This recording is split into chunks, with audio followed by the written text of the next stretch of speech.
How you doing, class? Mr. Young here. We're going to talk about a new thing today. We're going to talk about zeros of polynomials. What's a zero?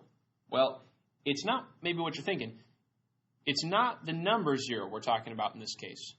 It turns out that all polynomials have a thing called a zero. Well, what is a zero? Okay, well, a zero of a polynomial is an x value, specifically when y is equal to 0. So polynomials describe, let's just take a look at this one real fast. Polynomials describe a relationship between a y and an x. Depending on what your x is, your y will be something, and depending on what your y is, your x will be something. A zero of a polynomial is whatever x equals when you make the y equal 0. Okay? Let's see what that looks like. We're going to try to find some zeros specifically of linear equations.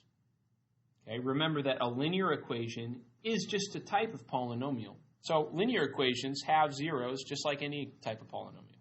Let's try to find some. So let's look at this first linear equation. This linear equation says that y is equal to x plus 3.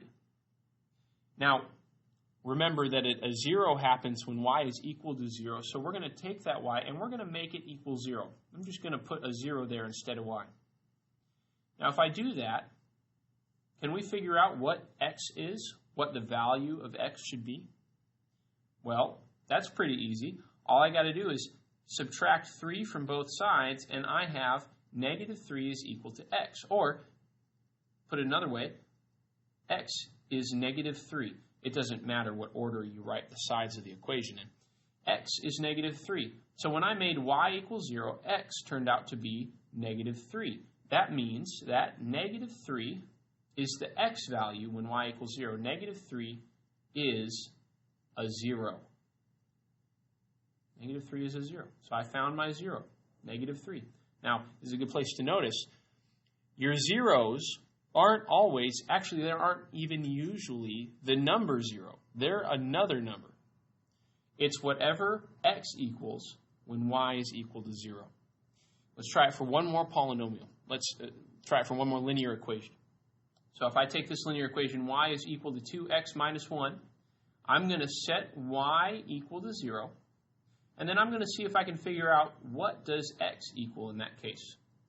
Well, all I have to do is add 1 to both sides, adding 1 to both sides, and then divide both sides by 2, and that gets rid of this 2 over here. That's 1 over 2 is equal to 2x over 2. 2's cancel. It's just 1/2 is equal to x. Or, put it another way, x is 1/2. X is 1/2. So if when y equals 0, x equals 1/2, that means that 1/2 is a 0 of this particular polynomial equation. 1/2 is a 0. All right. Now, I want you guys to try a few of your own.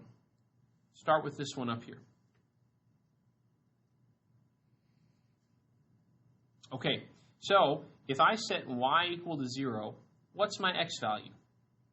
Well, if I add 5 to both sides, I get 5 is equal to x, or x equals 5. It doesn't matter which way you write it. In other words, when y equals 0, x equals 5, 5 is a 0.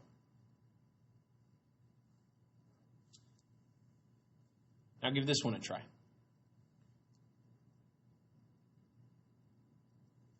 Okay, so if I set 0 here, if I make y equals 0, I'm just writing a 0 instead of my y.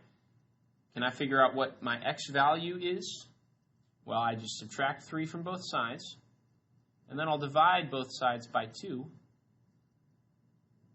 and I get that x is equal to negative 3/2, or negative 3/2 is a 0.